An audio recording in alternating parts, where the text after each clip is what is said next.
저는 사실 60억짜리 분양상가 매입하는 것보다 이런 건물 매입하시는 게 훨씬 더 좋다고 생각합니다. 매매가가 높고 토지 평당가가 높더라도 4.4%의 수익률 나오는 그런 물건이었다. 안녕하세요, 건물주영 노재영입니다. 오늘은 2024년 4분기 빌딩 매매 사례 베스트 5를 가지고 왔는데, 사실 제가 어떤 말씀들을 드리는 것보다 빌딩이 매매된 실제 사례들을 보면서 말씀드리는 게 훨씬 또 이해하기도 쉬우실 거고, 분기나 월마다 이렇게 빌딩 매매 사례를 올려드리려고 하고, 그거 참고하셔서 내 건물 사실 때 그 사례를 좀 접목시키면서 매입하셨으면 좋겠습니다. 일단은 요새 트렌드가, 옛날에는 뭐 강남이면 강남, 성수면은 성수, 뭐 용산이면 용산, 이런 식으로 지역 자체를 봤다면은 요새는 강남 중에서도 입지, 뭐 용산, 한남동에서도 거기서 입지, 결국에는 어쨌든 부동산은 돌고 돌아 입지인데, 이제는 좀 근본적으로 스탠다드하게 입지를 좀 보는 그런 추세가 된 것 같고, 제가 오늘 좀 보여드릴 실제 매매 사례들도 그런 입지가 좋은 물건들이었으니까 참고해서 봐주시면 좋을 것 같습니다.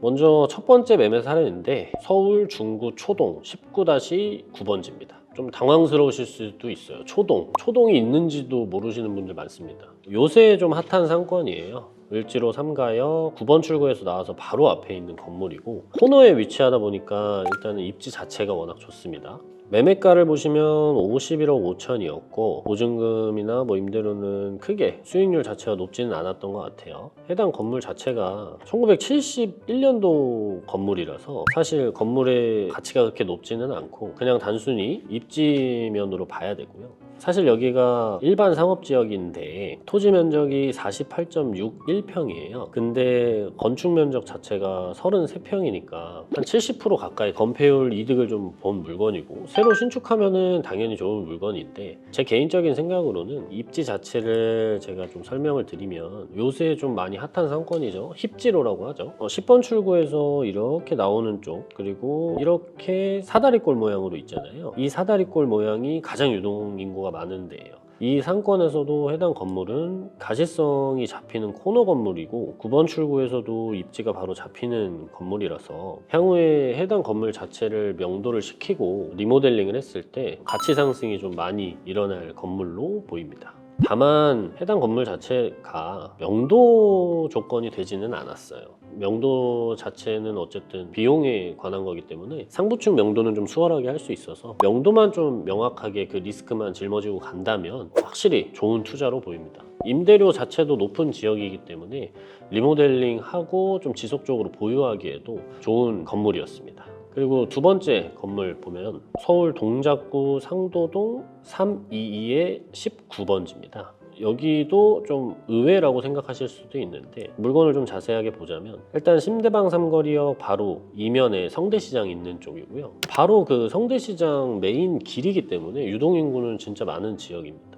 매매가는 158억, 임대수익률은 4.67%, 토지평당가는 8,438만 원이었습니다. 해당 건물의 가장 큰 장점은 건물 자체에 있는데, 토지 평수가 187.25평으로 굉장히 넓고, 사실 이런 크기의 건물을 선뜻 매입하기는 쉽진 않아요. 강남도 아니고 뭐 용산구도 아니고, 그런데도 불구하고 평당가 자체보다도 연수익률 자체 4.67%의 이 수익률 자체가 정말 메리트가 있었고, 연면적이 839.13평이에요. 어떻게 이렇게 큰 연면적이 이면 건물에 2종 일반 주거지역에 이렇게 있냐 생각하실 수도 있는데, 건물 자체가 2000년 5월에 준공된 건물이고, 용적률을 보시면 373.44%로 거의 뭐 2배 가까이 이득을 본 건물이에요. 용적률이라는 개념이 내가 건물을 상부층에 올릴 수 있는 퍼센테이지를 의미하는데, 거의 2배 가까이 올렸으면 내가 똑같은 토지 평당가를 갖고 있어도 그 토지가 똑같이 하나 더 있다고 생각하시면 돼요.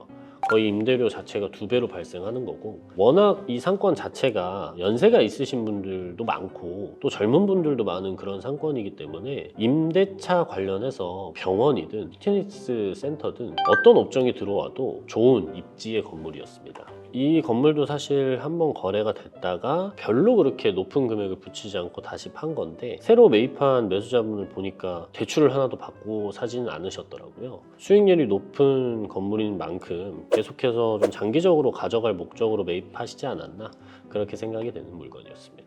그리고 세 번째를 보시면 묵정동 27의 1번지 외에 2개 필지, 총 3개 필지로 이루어져 있던 건물이었고 매매가는 135억 9천에 거래가 됐습니다. 연 임대 수익이나 이런 거는 사실 임대료 자체가 지금은 명확하지 않고 공실인 것들도 있기 때문에 임대료는 빼고 생각하셔야 되고, 건물도 오래된 건물이고 사실 건물의 가치는 크게 높지는 않습니다만 토지 평당가가 굉장히 메리트가 있습니다. 지도상으로만 봐도 충무로역이랑 동대문 역사문화공원 역 사이에 위치한 대로변 건물인데, 사실 중구 그리고 뭐 종로구 이런 데 대로변 물건이 이렇게 평당 7천대 나오기는 쉽지 않습니다.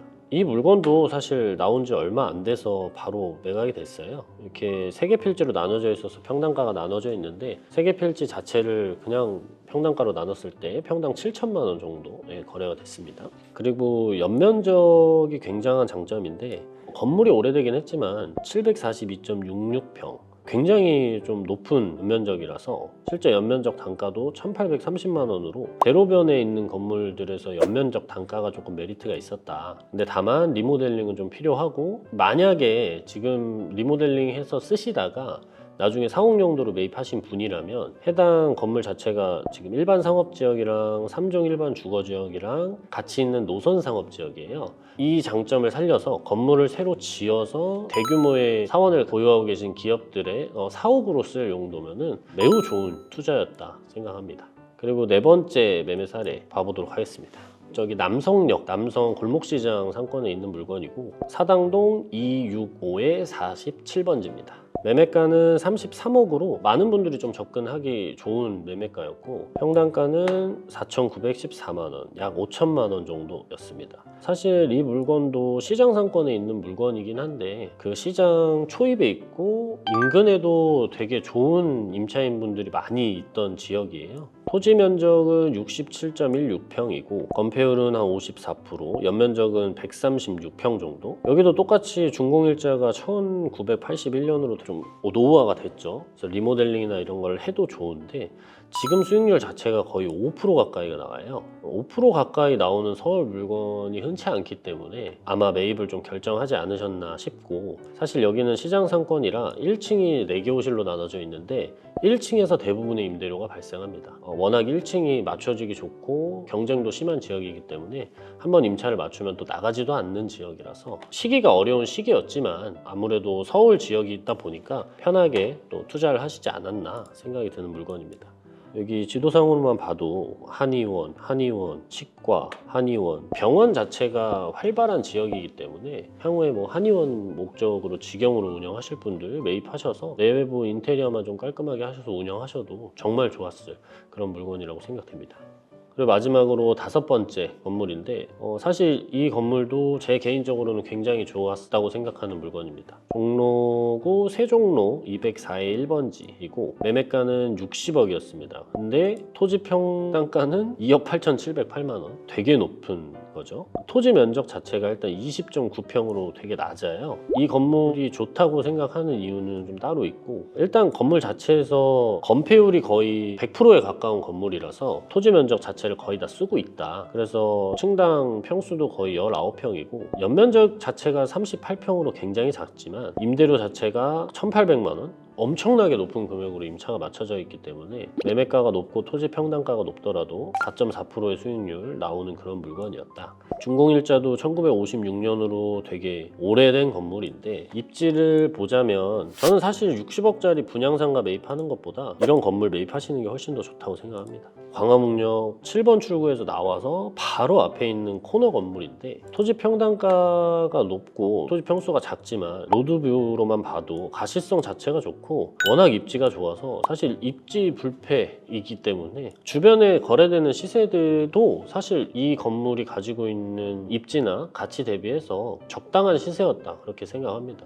그리고 광화문 하면 사실 뭐 집회나 시위 같은 거를 많이 생각하실 텐데 주변에 그런 시위가 있을 때 이 근처에 있는 카페들이나 이런 업체들은 굉장한 매출 상승을 본다고 합니다. 거의 하루에 한 달치 영업 매출이 나온다고 하니까 그런 부분들도 해당 지역 보시는 분들한테 뭐 참고하시면 좋을 것 같습니다.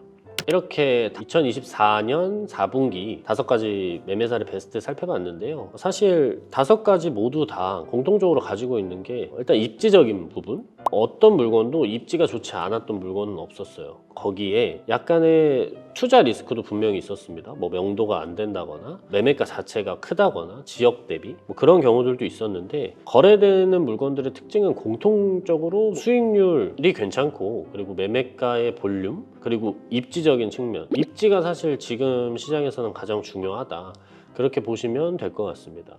좀 급하신 분들, 뭐 빨리 물건을 팔아야 되거나 한다면, 입지가 좀 좋지 않다면 조금 주변 시세에서 좀 낮은 매매가라도 매매를 고려해 보시는 것도 좋을 것 같습니다. 비슷한 이런 빌딩들을 찾고 계시거나 이런 빌딩 관련해서 또 상담이 필요하신 분들이 계시다면, 제가 댓글에 제 카카오톡 오픈 채팅방이랑 제 전화번호 남겨놓을 테니까 거기 통해서 편하게 연락 주시면 제가 또 좋은 정보 그리고 좋은 상담 도와드리도록 하겠습니다. 이상으로 오늘 영상은 마치도록 하겠습니다. 감사합니다.